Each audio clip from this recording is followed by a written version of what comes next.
21वां उत्तराखंड राज्य स्थापना दिवस समारोह आज। उत्तराखंड गौरव पुरस्कार की हुई घोषणा। प्रदेश के 5 विभूतियों को मिलेगा सम्मान।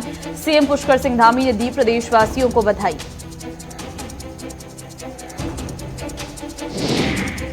राज्यपाल ने भी दी प्रदेशवासियों को बधाई। राज्यपाल ने कहा, प्रगति हुई पर अब भी विकास की चुनौतियां बरकरार। चुनौतियों का सामना सभी को मिलकर करना होगा।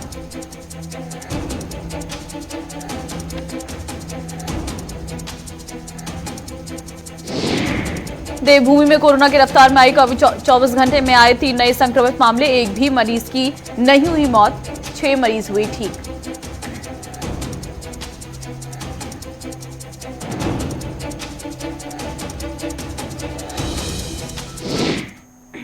नमस्कार, स्वागत है आप सभी का। मैं आपके साथ ममता तिवारी। सीधे आपको उत्तर प्रदेश के शाहजहांपुर ले चलते हैं। सीएम योगी क्या कुछ कह रहे हैं, सुनिए। क्या करना भूल जाओ।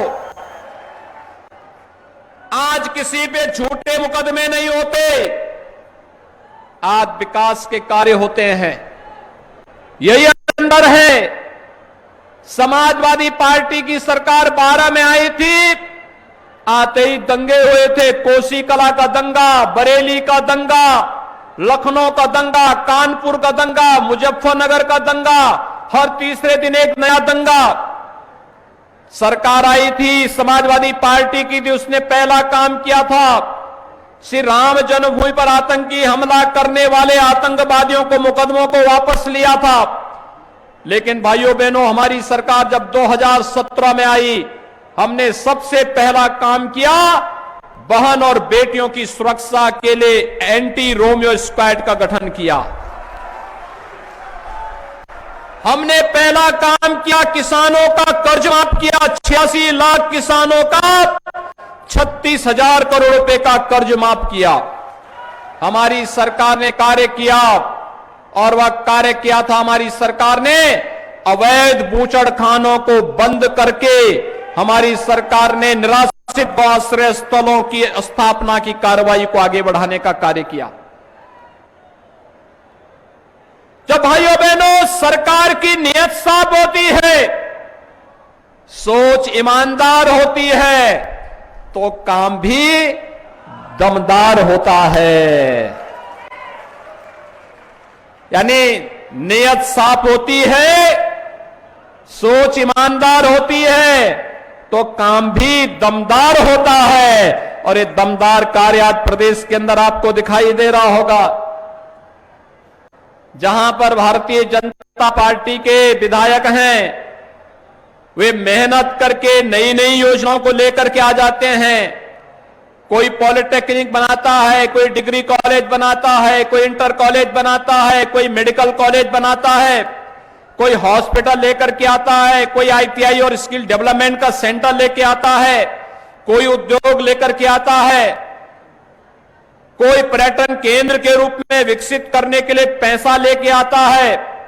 जहां पर भारतीय जनता पार्टी की सरकार में कोई विधायक नहीं, भाइयों बहनों, वहां पर सपा, बसपा, कांग्रेस के विधायकों में विकास के प्रति रुचि है ही नहीं।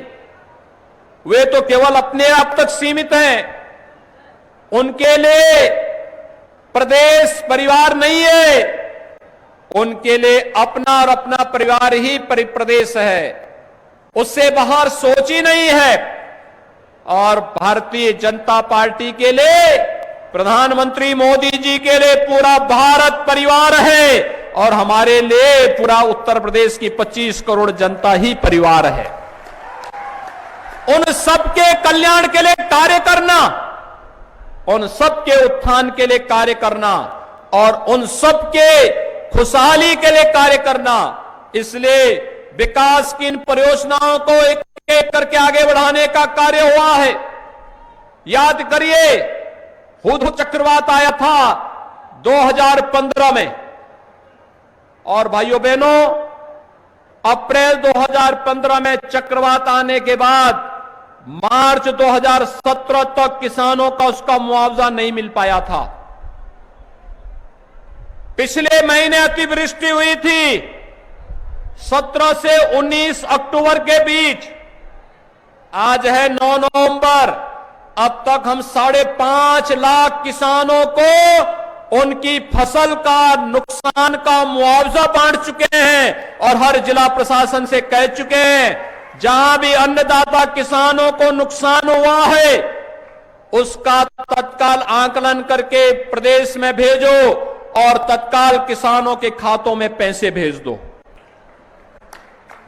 आपने देखा होगा पहले आपदा में जन धन की हानि होती थी, कोई पूछता नहीं था, महीनों वर्षों तक गरीब को कोई नहीं पूछता था, किसान को कोई नहीं पूछता था, बटाईदार को कोई नहीं पूछता था।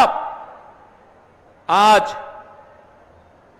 दुर्भाग्य से कहीं कोई आपदा आई, कोई जनहानि हुई, अगले 24 घंटे के अंदर हमारा विधायक, हमारा सांसद, जिला प्रशासन उस गरीब परिवार के पास सहायता लेकर के चेक लेकर के पहुंच जाता है कि भाइयों ये आपका प्रदेश सरकार ने ये मुआवजा इसके लिए उपलब्ध करवाया है। आपने देखा होगा 2017 के पहले किसानों से क्रय नहीं होता था, आड़ती हावी थे। 2017 के बाद किसानों से सीधे क्रय किया जा रहा है। 2017 के पहले गन्ना किसानों का 7 वर्षों का गन्ना मूल्य बकाया था और इस समय हमारी सरकार ने 1,45,000 करोड़ रुपए का गन्ना मूल्य का भुगतान गन्ना किसानों के खाते में कर दिया है। नए सत्र में नई चीनी मिलें चलनी प्रारंभ हो गई हैं और सरकार इस बात के लिए पूरी दृढ़ प्रतिज्ञ भाव के साथ चल रही है कि अन्नदाता किसानों के साथ कोई अन्याय नहीं होने देंगे, कोई शोषण नहीं होने देंगे। धान क्रय केंद्रों को तेजी के साथ विगत वर्ष की तुलना में ज्यादा क्रय केंद्र बनाने के लिए कहा गया है और स्पष्ट चेतावनी दी गई है कि अगर किसान की कोई शिकायत आई तो फिर उस समय जवाबदेही तय करेंगे जो भी जिम्मेदार होगा। पहले नौजवानों के लिए नौकरी के लिए कोई सरकारी नौकरी निकलती थी, एक खानदान वसूली के लिए निकल पड़ता था और उस खानदान में तो महाभारत के सभी रिश्ते थे, काका भी थे, चाचा भी थे, नाना भी थे, मामा भी थे, भांजे भी थे, भतीजे भी थे, बबुआ भी था और बुआ भी थी। ये सभी रिश्ते थे और वे सब वसूली के लिए निकल पड़ते थे। एक गरीब बेचारा जिंदगी भर की कमाई का पैसा बेटे की नौकरी के लिए देता था, न्यायालय स्टे कर देता था, पैसा भी गया, नौकरी भी नहीं मिली। लेकिन 4.5 वर्ष के दौरान भाइयों बहनों उत्तर प्रदेश के 4.5 लाख नौजवान। तो सीएम योगी आदित्यनाथ साफ तौर पर बता रहे थे किस तरीके से 4.5 साल में सरकार की तरफ से काम किया गया, किस तरीके से नौकरियां दी गई। साथ ही सीएम योगी आदित्यनाथ की तरफ से विपक्ष पर भी तमाम आरोप लगाए गए और कहा गया कि किस तरीके से जब विपक्ष में जो इस वक्त सरकार है उनकी तरफ से जब सत्ता में रहकर काम किए गए तो वो किस तरीके से किए गए थे।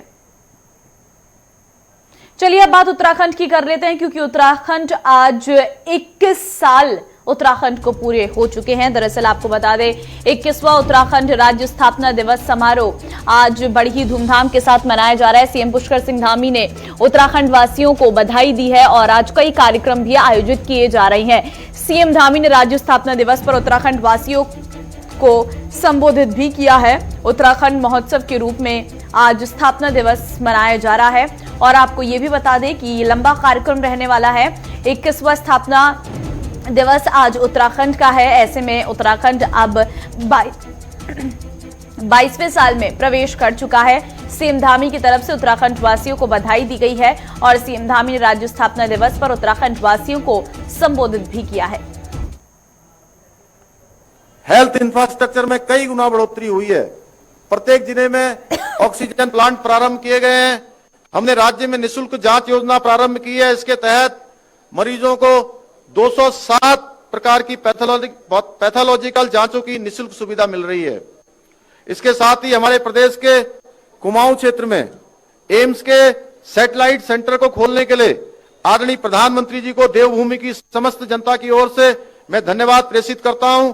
इस सैटेलाइट सेंटर के खुलने से उत्तराखंड के दूर दराज इलाकों तथा सीमांत क्षेत्र के लोगों को अत्यंत फायदा होगा।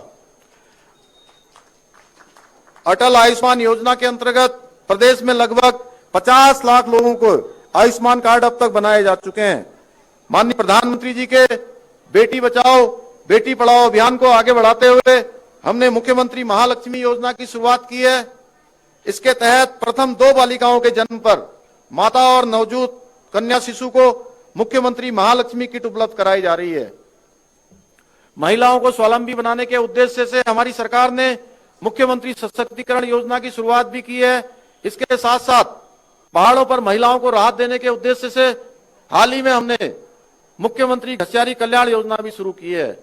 हमारी सरकार अंत्योदय की भावना के अनुरूप विकास का लाभ अंतिम छोर में खड़े हुए व्यक्ति तक पहुंचाने का प्रयास कर रही है। लोगों को योजनाओं का लाभ मिले, उनकी समस्याओं का समाधान हो, इसके लिए सरलीकरण, समाधान, निस्तारण व संतुष्टि के पर खास तौर पर फोकस किया गया है। E cabinet, e office, CM dashboard, CM helpline 1905 सेवा का अधिकार और ट्रांसफर एक्ट की पारदर्शी व्यवस्था के चलते कार्य संस्कृति में गुणात्मक सुधार हुआ है। हमारी सरकार मजबूत इच्छा शक्ति वाली सरकार है। हमने शहीद राज्य आंदोलनकारियों को सपनों को पूरा करने के लिए हर जरूरी निर्णय लिया और दृढ़ता से इसे लागू भी किया है। राज्य निर्माण आंदोलन के शुरुआती दौर से ही गैरसैंण को राजधानी बनाए जाने की संकल्पना हमारे हर आंदोलनकारी के मन में रही है।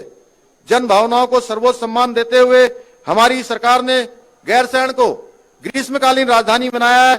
अब हम गैरसैंण में राजधानी के अनुरूप आवश्यक सुविधाओं को विकास की कार्य योजना पर काम कर रहे हैं। हमारी सरकार का पूरा कार्यकाल दूरस्थ पिछड़े क्षेत्रों के विकास को समर्पित रहा है। यह पहली सरकार है जिसने पलायन को गंभीरता से लिया है और रिवर्स पलायन को साकार करने के लिए कई महत्वपूर्ण निर्णय लिए हैं। पर्वतीय क्षेत्रों में निवेश के लिए पर्यटन, आयुष, वेलनेस, आईटी और सौर ऊर्जा सहित सर्विस सेक्टर पर विशेष फोकस किया गया है। सीमांत तहसीलों के लिए मुख्यमंत्री सीमांत क्षेत्र विकास योजना शुरू की गई है तथा सभी न्याय पंचायतों में क्लस्टर आधारित अप्रोच पर ग्रोथ सेंटर बनाए जा रहे हैं। हमने वोकल फॉर लोकल पर आधारित एक जनपद 2 उत्पाद योजना द्वारा स्थानीय लोगों के स्वरोजगार के अवसर पैदा करने की कोशिश की है। हमारी सरकार द्वारा की गई होम स्टे योजना से ग्रामीण अर्थव्यवस्था को मजबूती मिल रही है। सबका साथ, सबका विकास, सबका विश्वास और सबका प्रयास हमारी सरकार का मूल मंत्र है। हमारी डबल इंजन की सरकार द्वारा आजादी के बाद से अभी तक अंधेरे में रह रहे 94 गांवों में बिजली पहुंचाई गई है तथा सौभाग्य योजना में 2,50,000 से भी अधिक घरों को रोशन किया गया है। प्रधानमंत्री द्वारा प्रारंभ किए गए जल जीवन मिशन के अंतर्गत हमारी सरकार ने ग्रामीण क्षेत्र में 1 रुपए में पेयजल का कनेक्शन उपलब्ध कराने का कार्य किया है। नदियों व जल स्रोतों को पुनर्जीवित करने के लिए पहले बड़े स्तर पर की गई है। हर जिले में एक वाटर सेट पर काम किया जा रहा है। तो उत्तराखंड के 21 साल पूरा होने के बाद आज राज्यपाल की तरफ से भी प्रदेशवासियों को बधाई और शुभकामनाएं दी गई। 21 साल का हुआ उत्तराखंड, राज्यपाल ने प्रदेशवासियों को बधाई दी है और बहुत प्रगति हुई, पर अब विकास की चुनौतियां बरकरार हैं और साथ ही चुनौतियों का सामना सभी को मिलकर करना होगा, ये राज्यपाल की तरफ से कहा गया है। दरअसल आज उत्तराखंड पूरी तरह से युवा हो चुका है, ये राज्यपाल की तरफ से कहा गया है और अभी भी कई विकास कार्य होने जरूरी हैं और विकास में तेजी लानी होगी। ये तमाम ऐसी चीजें हैं जो आज अपने संबोधन में राज्यपाल कहते हुए नजर आई हैं। तो आपको जानकारी दे दें कि आज उत्तराखंड का स्थापना दिवस है और इस मौके पर अलग अलग कार्यक्रम आयोजित किए जा रहे हैं। साथ ही स्थापना दिवस पर सीएम ने घोषणाओं का पिटारा खोला है, आंदोलनकारियों को नई नई सौगातें दी हैं। वहीं राज्यपाल ने परेड की सलामी ली और कार्यक्रम तमाम आज किए गए हैं। साथ ही आपको बता दें कि आज जिस तरीके से राज्यपाल की तरफ से कार्यक्रम आयोजित, राज्यपाल की तरफ से कहा गया कि अभी भी कई विकास होने बेहद जरूरी है। विशाखा चौधरी इस वक्त संवाददाता मेरे साथ जुड़ चुकी हैं। विशाखा, आज 21 साल पूरे हो चुके हैं उत्तराखंड को, 22वें साल में प्रवेश कर रहा है। ऐसे में आज अगर राज्यपाल के संबोधन को देखें तो क्या उनकी तरफ से कहा गया? 13 करोड़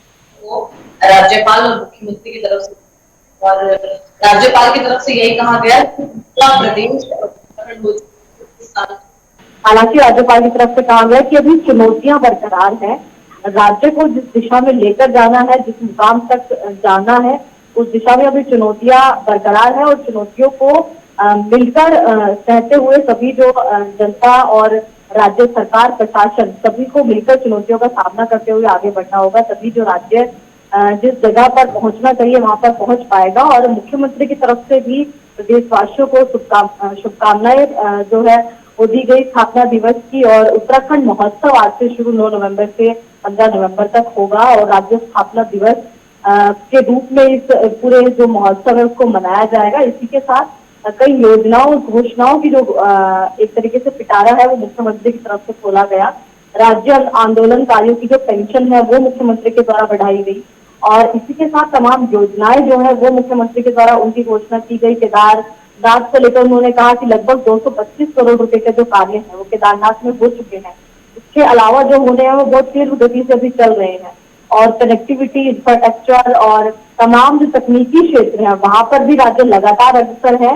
और 2025 तक मुख्यमंत्री के द्वारा दावा किया गया है कि जो प्रधानमंत्री की तरफ से जो कहा गया था कि जिस स्पिरिचुअल हब के तौर पर या फिर पर्यटन राज्य के तौर पर उत्तराखंड को विकसित किया जाएगा, उस दिशा में उत्तराखंड कई गुना तेजी से विकास कार्य अपने करेगा और 2025 तक वही मुकाम हासिल कर पाएगा जहाँ के युवाओं को वही अग्रसर कर पाएंगे मुख्यमंत्री जो प्रधानमंत्री के द्वारा कहा गया था और जो विजन मुख्यमंत्री के द्वारा फिलहाल रखा गया है।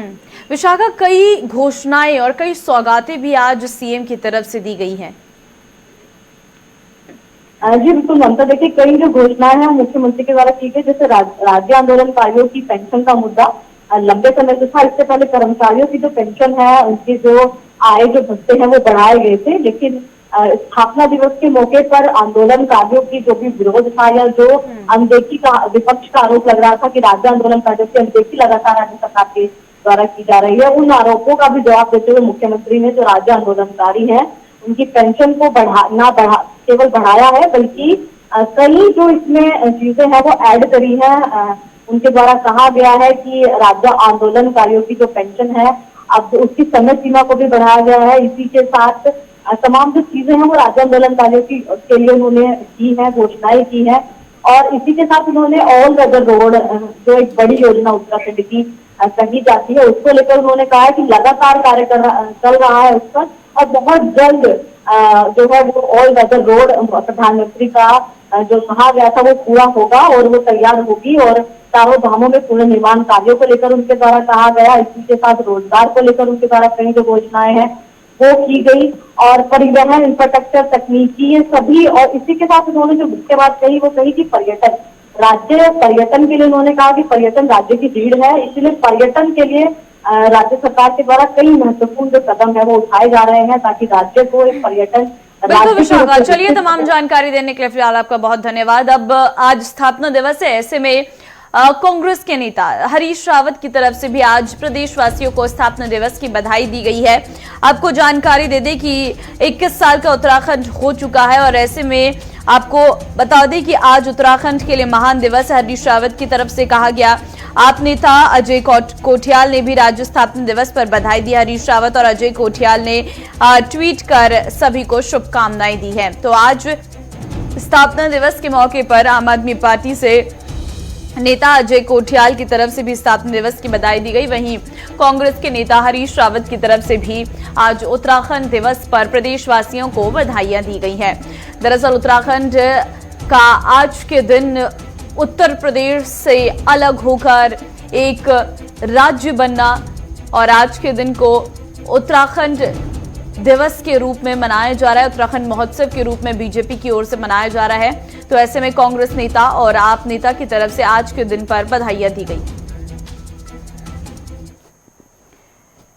तो वहीं आज स्थापना दिवस के मौके पर ही हरीश रावत की तरफ से उत्तराखंड सरकार पर कई आरोप लगाए गए हैं। आपको जानकारी दे दें कि सरकार पर सार्वजनिक कार्यक्रमों के भाजपाईकरण का आरोप लगाया गया। हरीश रावत की तरफ से बीजेपी शासित राज्यों में गवर्नर केंद्र सरकार का भूभू विकास से कोसों दूर है उत्तराखंड। हरीश रावत की तरफ से कहा गया। तो ऐसे बड़े आरोप हैं हरीश रावत की तरफ से लगाए गए, जिसमें उनकी तरफ से गवर्नर पर भी आज तंज कसा गया। उनकी तरफ से कहा गया कि जो भी सार्वजनिक कार्यक्रम होते हैं उसका भाजपाईकरण किया जाता है और बीजेपी शासित राज्य में गवर्नर केंद्र सरकार का भूपू है। धनराज गर्ग संवाददाता इस वक्त मेरे साथ जुड़ चुके हैं। धनराज, हरीश रावत ने आज स्थापना दिवस पर बीजेपी को आड़े हाथों लिया है, सरकार पर तमाम सवाल उठाए हैं।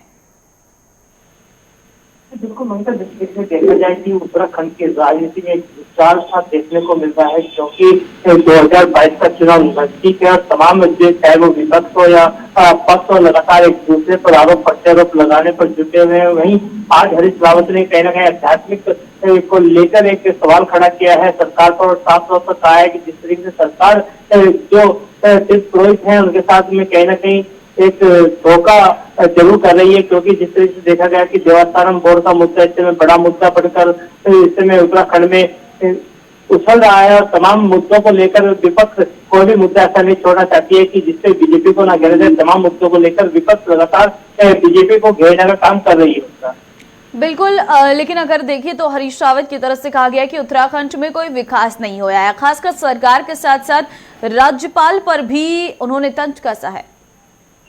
जिस तरीके से लगातार देखा जा रहा है कि विकास की बात करते तो उत्तराखंड में लगातार विकास को लेकर तमाम सवाल खड़े होने लाजमी है, क्योंकि आप देख सकते हैं कि पहाड़ों के जो पहाड़ी क्षेत्र है उनकी दुर्दशा किस तरह की है और तमाम सड़कें जो है टूटी हुई है। कहीं ना कहीं उसी को लेकर हरीश रावत ने एक बार बीजेपी पर फिर वार किया है। चलिए, तमाम जानकारी देने के लिए धनराज आपका बहुत धन्यवाद। फिलहाल आम आदमी पार्टी की तरफ से भी कांग्रेस और बीजेपी दोनों को घेरा गया है। आपने कांग्रेस और बीजेपी पर अपने वार किए हैं और आपको बता दें कि राज्य स्थापना की 21वीं वर्षगांठ पर आम आदमी पार्टी ने बीजेपी को घेरा है। कांग्रेस और बीजेपी से 21 सवाल पूछेगी आम आदमी पार्टी। 21वां साल और 21 सवाल आम आदमी पार्टी की तरफ से पूछा जाएगा। दोनों दलों की गैर जिम्मेदारी को लेकर चार्जशीट जारी करेगी आम आदमी पार्टी।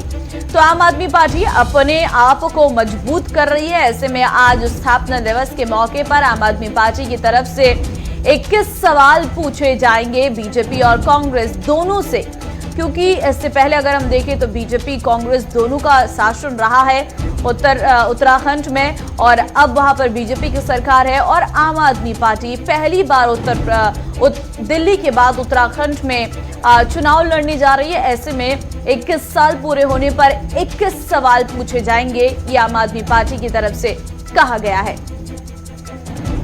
कांग्रेस बीजेपी दोनों ही लोगों से सवाल होंगे। दोनों दलों की गैर जिम्मेदारी को लेकर चार्जशीट आम आदमी पार्टी दाखिल करेगी।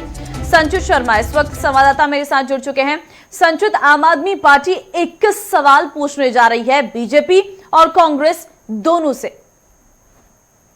देखिए ममता, अगर आम आदमी पार्टी की बात करें तो देखिए आम आदमी पार्टी लगातार उत्तराखंड राजनीति के मोड में है, क्योंकि देखिए विधानसभा चुनाव आने वाले हैं और उत्तराखंड में आम आदमी पहली बार 70 विधानसभा सीटों पर चुनाव लड़ने जा रही है। कहीं ना कहीं अपनी राजनीतिक जमीन तलाशने के नाते उत्तराखंड के अंदर आम आदमी पार्टी के अंदर आप देखिए कि जिस तरीके से तमाम जो मुद्दे हैं उनको लेकर के जब उत्तराखंड के अंदर आम आदमी पार्टी ने। चलिए संचित, आपकी आवाज मेरे तक नहीं पहुंच रही है। तमाम जानकारी देने के लिए फिलहाल आपका बहुत धन्यवाद। तो आज के स्थापना दिवस पर बीजेपी, कांग्रेस और आम आदमी पार्टी एक दूसरे पर हमलावर होती हुई भी नजर आई है। फिलहाल इस बुलेटिन में बस इतना ही। बने रहिए हमारे साथ। नमस्कार।